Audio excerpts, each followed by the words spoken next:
Paul. This is my great friend Paul. Arthur. A quick question.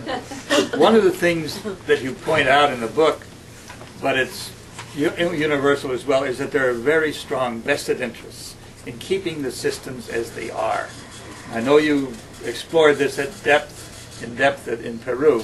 The same problem. Suffered from it myself. Pardon me? Suffered from it myself. But all of Latin America, to my knowledge at least, and I know most of it, has exactly the same set of vested interests who do not want to change the system.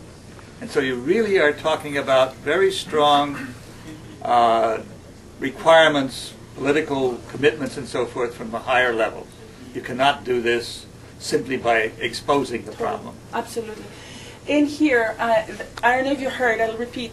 Arthur said that there is a very strong vested interest kind of culture that does not allow the naysayers, that does not allow the reform to take place.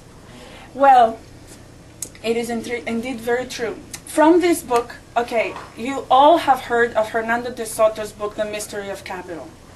I'm sure half of you have thought, is she going to talk about it? Well, here we are, we're talking about it. So Hernando de Soto's Mystery of Capital is making aware the problem. It's very important for all of us to know that this is a problem, all right? Here, I'm trying to address the issue from a perspective that allows us to do something about it as well. Also, there are different times. When De Soto came around to talk about it, we were not even ready to hear about it. Now we're ready to hear about it. Maybe also we're ready to do something about it. And in here, I'm presenting something interesting. I'm saying if you really want to do something about it, you need to build trust.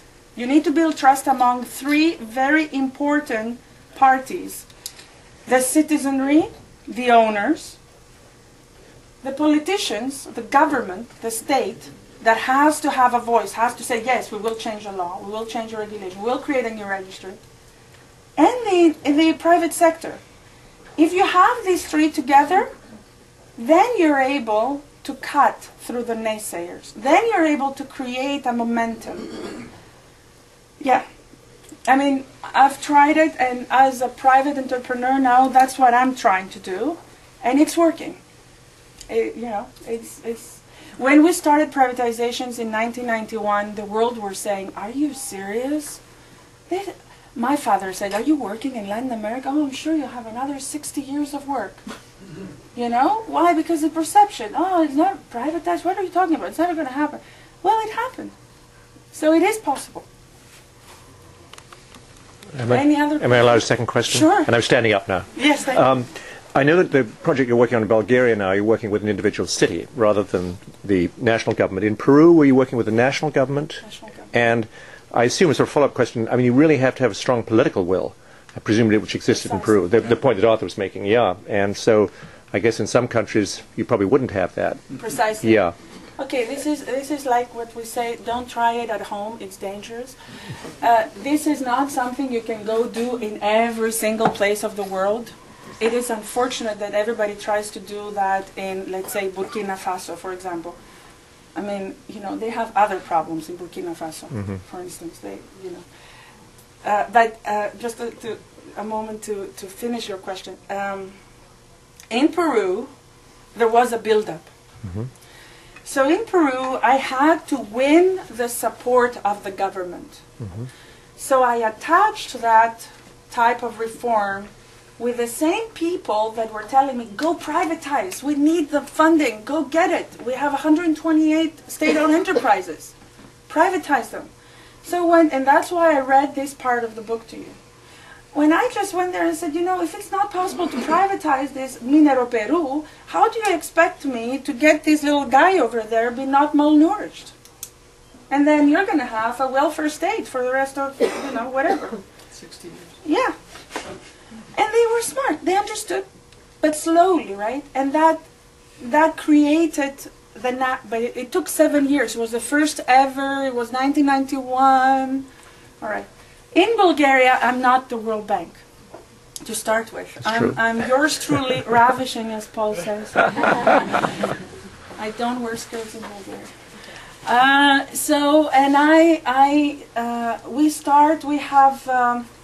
have engaged something called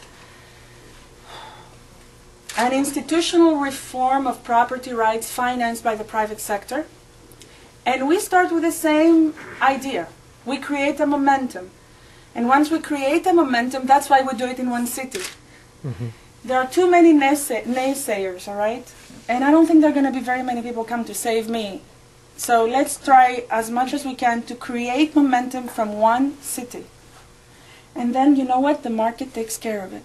It's extraordinary, but it does. Mm-hmm. And that's what happened in Lima, in Peru. We started with Lima.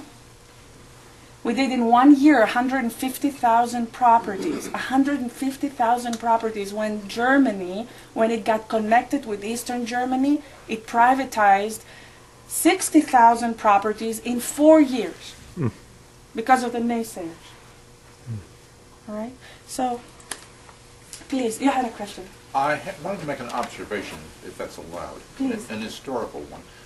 Very early recognition of the importance of a central registry in a broad national effort to accomplish it was the Doomsday Book in the 1080s, ordered by William the Conqueror, because the complete confusion after the displacement of the Anglo-Saxon aristocracy.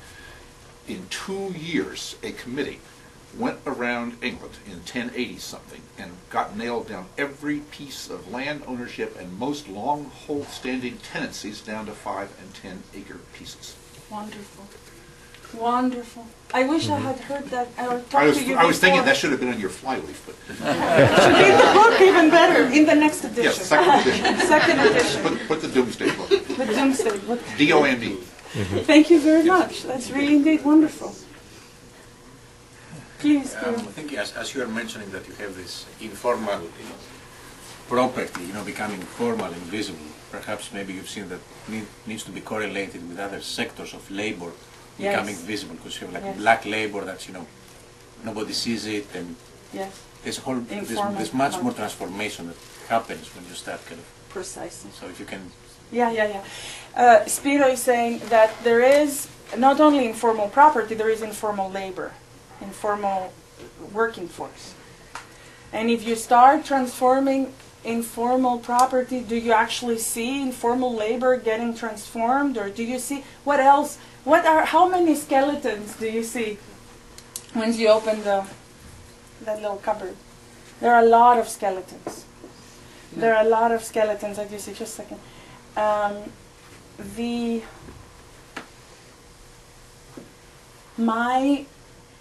My professional response to this is, you can work as much as you want on informal labor. If you have not established the underlying of how do you establish contracts with your land, it's very easy to hide it, labor. Land and labor, the two factors of production in economics. I don't know if I was... I'm sure we'll drink some wine and have some more conversation. Please, Trina. There's a terrible expression in English called WAP. I don't know if anybody's ever heard anybody called a WAP. Does anybody know what WAP means? Yes. Yes. I mean, it means without papers. Well, it's used differently in England for a particular nationality. But it means without papers. That's the origin of the term. We think of it what as... is it used for? It's a really derogatory term. It's right at the bottom of things. I have trouble even saying it. And yet I offer it to you because it was applied to Italian immigrants. Yes. It was applied to. I believe in Australia. Here we have one part of panel group over there.